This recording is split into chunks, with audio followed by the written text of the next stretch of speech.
Kita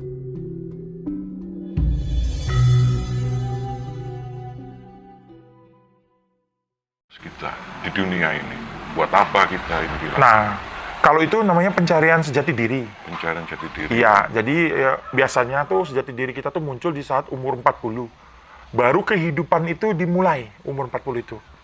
Jadi, kalau kehidupan di bawah umur 40 itu masih try and error gitu. Jadi, dalam masa kehidupan tuh try and error tuh di bawah 40. Setelah 40 tuh udah mantep. Semua udah matang. Nah, jadi saya kasih tahu sebuah caranya. Ini saya mohon maaf kepada para guru. Saya mohon ini biar orang semua bisa tahu tujuannya. Jadi gampang sebenarnya.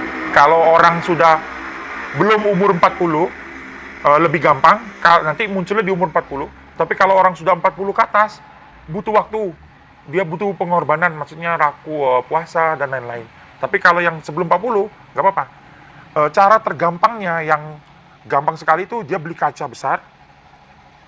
Kaca besar yang bisa masuk duduk, kalau dia duduk bisa kelihatan. Kelihatan semua. Lalu dibakar lilin di depannya, dilakukan di malam hari, dia lihat di kaca itu.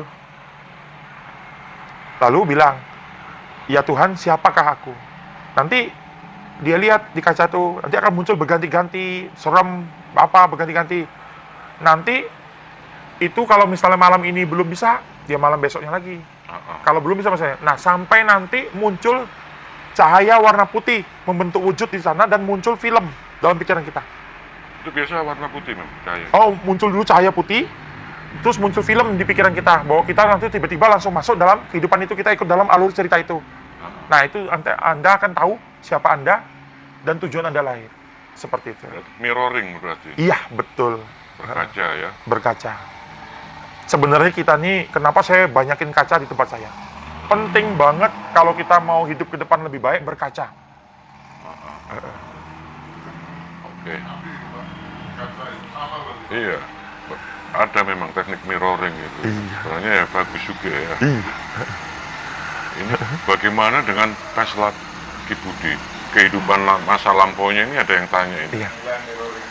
Jadi Jadi Ki Budi mungkin bisa diceritakan gitu. kalau past life saya tidak akan ceritakan ya, karena tidak iya. mau cerita ya. Karena past life itu ada keuntungan, ada kerugian. Ada negatifnya ya.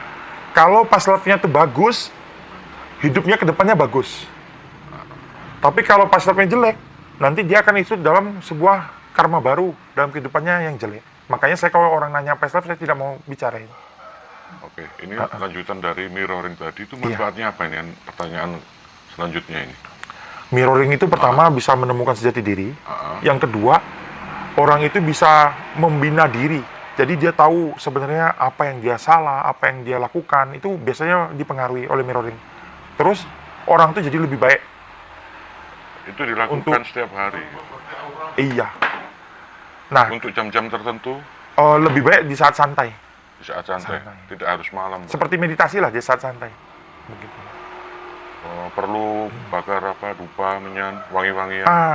Itu tergantung nyamannya. Kalau saya, kenapa pernah saya jalan ke mall, ada anggota DPRD bilang, Pak Biksu katanya. Loh, kok ke mall katanya? Saya bilang saya mau nyari counter Zara. Kalau saya tuh sukanya parfum Zara yang hitam tuh, saya semprotin di badan saya meditasinya. Bagi saya itu paling nyaman. Karena kan kalau yang misalnya Bapak nyamannya misalnya merokok, ya merokok. Pokoknya senyamannya tubuh. Gitu. Oke. Kanjeng Budi mau tanya, bagaimana caranya agar bisa segera membayar utang? Membayar utang? Iya. Ya jadi gini, utang itu menimbulkan sebuah lingkaran karma, lingkaran kutuk yang menimbulkan gali lubang, tutup lubang. Itu umum dari zaman dulu. Lingkaran utang itu sangat susah keluar. Kalaupun orang itu sudah melakukan pembayaran utangnya, tapi kalau dia tidak dibersihkan, dia tetap masuk dalam lingkaran itu. Nanti suatu saat dia akan mengutang lagi. Jadi utang itu menimbulkan kutuk yang berbahaya untuk hancur ke depannya. Jadi gali lubang tutup lubang akhirnya hancur. Nah, kalau mau lepas dari lingkar utang, pertama mulai berpikirnya tuh positif. Harus keluar dari lingkaran yang sekarang ini. Jadi mulai yakin bahwa bisa cari uang, bahwa rezeki itu bisa datang. Yang kedua, mandi garam. Mandi garam, setelah itu Garam bebas. Mau kasar, mau halus. garam krosok yang laut. Oh, yang Iya, krosok. mandi garam. Setelah itu kalau dia dalam agama, ngambil sholat, 2 rakaat, minta sama Gusti, membuka semua jalan. Nah, biasanya 3 hal ini dilakukan, biasanya ada jalan keluar dari sisi pekerjaan lain atau sisi rezeki yang dari orang untuk membayar utang itu. Karena utang itu menimbulkan sebuah ikatan, kutuk. Seperti itu. Oke. Ini saya lanjut balik ke mirroring tadi. Itu manfaatnya untuk rezeki sama atau membuka aura itu ada nggak? Ada, tapi kalau untuk aura itu kan sebenarnya aura itu pancaran energi dari tubuh orang yang Iya. keluar dan dipengaruhi oleh emosi. Itu aura. Jadi aura itu dipengaruhi emosi. Berarti berubah-berubah, bro. Bisa berubah. Makanya sulit aura tuh, kalau kita bilang aura yang tiba-tiba gini, berubah dia gini, ngikutin dari hati perasaan. Nah, mirroring itu memang sangat penting untuk diri. Bagus banget untuk membina diri, mirroring. Makanya dulu saya waktu laku awal, banyak kaca di kamar saya. Tapi sudah lewat itu, saya tidak lakukan lagi. Jadi ada waktunya saat kamu udah ngerti siapa diri kamu, ya sudah. Tidak ada dosa lagi. Saya dulu, kamar saya kaca-kaca besar semua. Saya bangun, saya lihat. Terus saya lihat di saat saya lagi kecewa sama orang, muka saya bagaimana. Itu penting banget. Seperti itu. Ada perubahan di mimik wajah mesti ya? Setiap manusia berubah, kelihatan. Makanya kami ini kan termasuk ngerti tentang gerakan wajah orang tuh tidak terima dan lain-lain itu. Ekspresi. Iya, harus pelajari. Dulu saya bekerja di Jakarta, dilatih untuk bagaimana cara melihat orang dan lain-lain, menaklukkan orang dan lain-lain itu diajari. Jadi misalnya orang tuh salaman, dia pegang titik hegu. Nah, berarti orang itu mau ngontrol kita. Lalu di saat kita bicara, dia lakukan teknik mirroring. Dia ikutin semua yang kita lakuin. Nanti kalau udah kena nih, jadi dia lihat nih, orang itu dia lakukan nih gerakannya, dia ikutin gerakannya. Nanti orang yang depannya tuh misalnya sadar nih, ikut gerakan ikutin, dia berubah lagi gerakannya. Kita ikutin lagi gerakannya.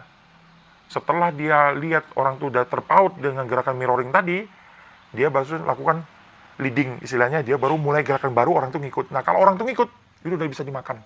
Maksudnya orang itu akan ikut semua kata-katanya. Jadi sebenarnya sama dengan teknik yang di kaca itu. Mirip persis. Jadi menimbulkan ilmu-ilmu banyak dari kaca. Jadi berkaca itu penting. Makanya bangun tidur, lihat dirimu di kaca. Seperti apa dirimu sesungguhnya. Ada yang ngajarkan teknik mirroring yang telanjang itu gimana? Apa harus telanjang atau pakai baju atau gimana? Aja itu penambahan aja. Pengembangan. Pengembangan. Iya. Yang penting intinya. Berarti bebas ya, mau telanjang nggak apa-apa ya? Dalam sebuah pengetahuan tuh yang penting intinya. Jalannya tuh udah pengembangan. Begitu.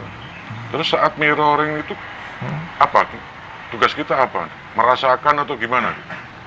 Jadi gini, pertama mirroringnya ini tujuannya apa dulu? Kita tujuannya untuk apa dulu? Nah, misalnya kalau kita untuk memperbaiki rezeki, ya kita berkaca saat pagi. Lihat ekspresi muka kita gimana. Kalau tidak enak, seperti itu rezeki tidak akan jauh. Maksudnya gini, ada orang yang bangun tidur tuh mukanya tidak enak benar. Ada orang dia nggak sadar mukanya tuh tidak enak. Jadi kita mau ngasih rezeki aja lihat mukanya tuh tidak enak. Jadi itu rezeki jauh, serius. Saya biasanya kalau misalnya bangun, Itu rumus itu ya? iya Pak, Pasti ya? pasti. Jadi ada orang yang muka masalah gitu. Mukanya tuh munculin masalah itu. Jadi kalau lihat tuh, wih ini orang masalah hidupnya beratnya gitu. Muncul di mukanya. Jadi biasanya ketahuan tuh misalnya kalau Bapak misalnya pegang uang 100 juta bebas nih, dia bilang, muka tuh beda bener. Orang-orang tuh pasti datang baik semua. Tuh. Energi tuh positif yang muncul. Iya. Nah, kalau mukanya kayak gitu, makanya penting banget itu kaca itu. Teknik mirroring itu banyak, makanya tujuannya apa dulu. Dia beda-beda jalannya, tapi tetap unsurnya kaca. Bisa nggak dijadikan sebagai sugesti untuk mencari pesugihan halal gitu? Jadi misalnya gini, ini kan soal sugesti ya, soal program aja ya. Karena Kanjeng Budi ngajarin mirroring, terus misal ini ya, mirroring ben cepet sugih gitu. Iya. Masuk Pak ke fan-fannya Kanjeng Budi Iya. gitu. Sehingga setiap bangun tidur dia mirroring dengan harapan bisa rezekinya menjadi lancar. Jadi kenyataan. Bisa. Iya, betul. Jadi ilmu baru tuh Pak Hendra bilang, iya. Iya. Ilmu Jadi, baru itu. Jadi saya tambahin dikit aja, yang Pak Hendra bilang tadi tuh tinggal ditambahin afirmasi. Betul, Iya. betul. Afirmasi. Iya. Ya, betul. Jadi ilmu baru, tapi memang benar banyak orang kayak Itu kita yang menemukan Kanjeng Budi. iya, Pak Hendra yang nemuin, saya cuma nambahin. Jadi kadang-kadang manusia tuh zaman dahulu tuh kenapa muncul ilmu yang macam-macam dari Simba dulu? Ya seperti ini, kayak Pak Hendra muncul ilmu baru, dipraktekin terus jadi suatu yang ilmu. Itu zaman dulu penemuan ilmu tuh kayak gitu. Jadi sebenarnya ada beberapa pengusaha hebat yang lakukan itu. Dia lihat di kaca seperti Pak Hendra bilang tadi, terus dilakukannya afirmasi. Jadi dia nggak berani keluar rumah kalau nggak lakukan seperti itu. Iya. Afirmasinya tuh yang paling enak, yang sederhana, mudah. senyamannya. Misalnya saya properti nih. Hari ini aku dapat rezeki banyak, penjualan semuaku habis gitu. Hari ini aku sukses. Aku berhasil. Jadi dilihat di kaca tuh nanti langsung mempengaruhi ke diri dia. Itu luar biasa. Dan memang beberapa pengusaha lakukan itu. Makanya mereka punya kaca bagus. Coba lah masuk rumah pengusaha, pasti ada kacanya besar-besar di kamarnya. Iya, di kamar mandi. Lebih pede nanti ya. Terus nanti dia nggak akan keluar rumah kalau dia belum lihat semuanya. Bener, mereka setelah pakai pakaian dia akan lihat di kaca. Kayaknya mukaku kenapa ya? Nanti dia lakukan tenangin diri, dia minum minum yang segar, dia lagi. Oh gitu ya. Oke, sudah bagus, baru dia keluar. Deal semua usahanya. Kalau mukanya masih belum bagus, dia tahan dulu Iya. sampai bagus. Ya? Iya, betul. Dia lakukan yang misalnya menyamankan dirinya. Dulu waktu saya di perusahaan di Jakarta tuh, ada satu pegawai saya tuh, mukanya tuh kalau kata orang Sumatera tuh muka sengak. Gitu. Rasanya tuh kalau lihat mukanya kepengen ditabok aja gitu. Nah, ada orang yang gitu. Saya bilang, jangan marah sama dia. Itu masalah hidupnya tuh mungkin berat bener. Gitu. Jadi dia masalah sama keluarganya, masalah dari apa. Jadi mukanya tuh mempengaruhi dia. Makanya orang tuh susah banget rezekinya. Berat bener rezekinya. Dapat uang juga, uangnya langsung keluar yang nggak keluar. Jadi ya itu. Iya.